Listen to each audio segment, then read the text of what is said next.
السلام عليكم ورحمة الله وبركاته. الحمد لله رب العالمين والعاقبة للمتقين ولا عدوان إلا على الظالمين والصلاة والسلام على أشرف الأنبياء والمرسلين وعلى آله وأصحابه أجمعين أما بعد. அன்புள்ள சகோதர சகோதரிகளே, அல்லாஹ் ஜல்ல ஷானஹு வ தஆலா காலங்களை படைத்தவனாக இருந்து கொண்டிருக்கிறான். இந்த காலங்களை மாறி மாறி சுழலச் செய்யக்கூடியவனாகவும் அவனே காணப்படுகிறான். எனவேதான் நபி ஸல்லல்லாஹு அலைஹி வஸல்லம் அவர்கள் சொன்னார்கள், லா தசுப்பு தஹர், அல்லாஹ் சொல்வதாக, காலத்தை திட்டாதீர்கள், வ அன தஹர், நானே காலமாவேன் என்று அல்லாஹ் சொல்வதாக நபி ஸல்லல்லாஹு அலைஹி வஸல்லம் அவர்கள் ஹதீஸுல் குத்ஸியிலே சொல்கிறார்கள். நானே காலமாவேன் என்றால் அந்த காலத்தை படைத்ததும் நான் தான், அந்த காலத்தை சுழலச் செய்வதும் நான் தான் என்பதை நபி அல்லாஹு தஆலா சொல்வதாக நபி ஸல்லல்லாஹு அலைஹி வஸல்லம் அவர்கள் நமக்கு சொல்லித் தருகிறார்கள். இந்த காலத்தை பொறுத்தவரையில் இதை அல்லாஹு தஆலா வானங்களையும் பூமியையும் படைக்கிற போதே 12 மாதங்களாக படைத்து விட்டார். அந்த 12 மாதங்களும் மக்கள் மத்தியிலே புழக்கத்திலே இருந்து வந்தது. இறுதியிலே உமர் ரலியல்லாஹு அன்ஹுடைய காலத்திலே தான் அந்த மாதங்கள் ஒழுங்குபடுத்தப்படுகின்றன. ஒழுங்குபடுத்துதல் என்றால் முதலாவது மாதம் முஹர்ரம் என்றும் 12வது மாதம் துல் ஹஜ்ஜி என்றும் ஒழுங்குபடுத்தப்பட்டது உமர் ரலியல்லாஹு அன்ஹுடைய காலத்தில்.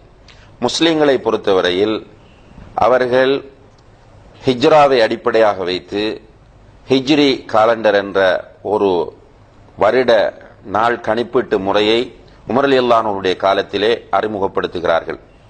இந்த அடிப்படையிலே முஸ்லிம்களுடைய புது வருடம் என்பது ஹிஜ்ரா அடிப்படையிலே தோன்றுகிறதே தவிர ஏனைய எந்த முறையிலும் தோன்றுவது கிடையாது. இருந்தாலும் கூட முஸ்லிம்களுடைய புது வருடம் வருகிறது என்பதற்காக வேண்டி அந்த புது வருடத்தை விழாவாக கொண்டாடுவதற்கு மார்க்கத்தில் எந்த அனுமதியும் கிடையாது. முஸ்லிம்கள் ஹிஜ்ரா புத்தாண்டை அல்லது முஹர்ரம் மாதத்தை விழாக்கோலமாக கொண்டாடுவதற்கோ அதை எதிர்கொள்வதற்கோ எந்த அனுமதியும் மார்க்கத்தில் இல்லை என்பதை நாம் எல்லோரும் புரிந்து கொள்ள வேண்டும். முஹர்ரம் புது வருடத்தில் வாழ்த்துக்கள் சொல்வது கூட மார்க்கத்தில் அனுமதிக்கப்பட்டதல்ல.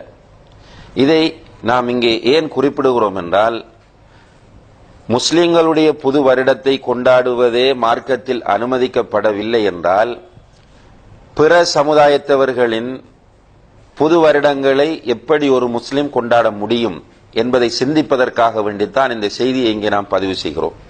இப்போது புது வருடம், கிறிஸ்தவர்களுடைய புது வருடம் பிறக்கப் போகிறது, கிறிஸ்துமஸ் வரப்போகிறது. நிறைய பேர் இந்த புது வருடத்தை கொண்டாடுவதற்காக வேண்டி ஹாப்பி நியூ இயர் என்று வாழ்த்துக்கள் சொல்லக்கூடிய நிலையை பார்க்கிறோம். இதற்காக வேண்டி நிறைய பரிசுகள் வழங்கிக் கொள்வதையும் பார்க்கிறோம். சில முஸ்லிம்கள் இதை பட்டாசுகள் கொளுத்தி கேளிக்கைகளில் ஈடுபட்டு வரவேற்பதையும் கொண்டாடுவதையும் பார்க்கிறோம்.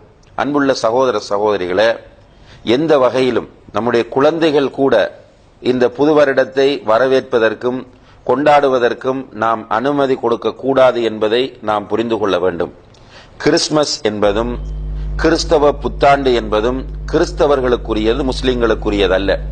முஸ்லிம்களுடைய புத்தாண்டாகிய ஹிஜ்ரா ஆண்டையே நாம் கொண்டாடக்கூடாது என்றால், முஸ்லிம்களுடைய முதல் மாதமாகிய முஹர்ரம் மாதத்தை விழாவாக நாம் எடுக்கக்கூடாது என்றால், எப்படி நாம் இந்த பிறக்கப் போகிற 2014ஆம் ஆண்டை விழாவாக கொண்டாட முடியும் என்பதை நாம் சிந்திக்க வேண்டும்.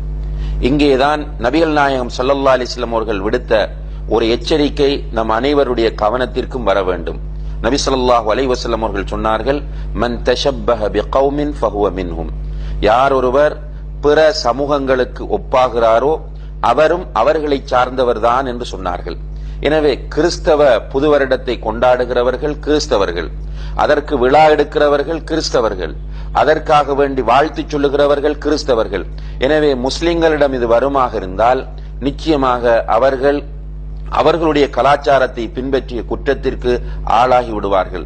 அது SMS ஊடாக இருந்தாலும் சரிதான், Facebook ஊடாக இருந்தாலும் சரிதான், எந்த முறையிலும் ஒரு முஸ்லிமிடத்திலே இந்த புது வருடம் கொண்டாடுவதற்கான சிந்தனை வரக்கூடாது. நம்முடைய தனித்துவத்தை நாம் பேணக்கூடியவர்களாக இருக்க வேண்டும்.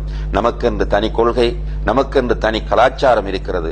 அல் குர்ஆனும் ஹதீஸும் சொல்லித்தந்த கொள்கையும் கலாச்சாரமும் நம்மிடத்தில் பேணப்படுமாக இருந்தால் நிச்சயமாக நாம் முன்னேற்றம் அடையலாம், கண்ணியமாக வாழலாம், மறுமையில் வெற்றி பெறலாம்.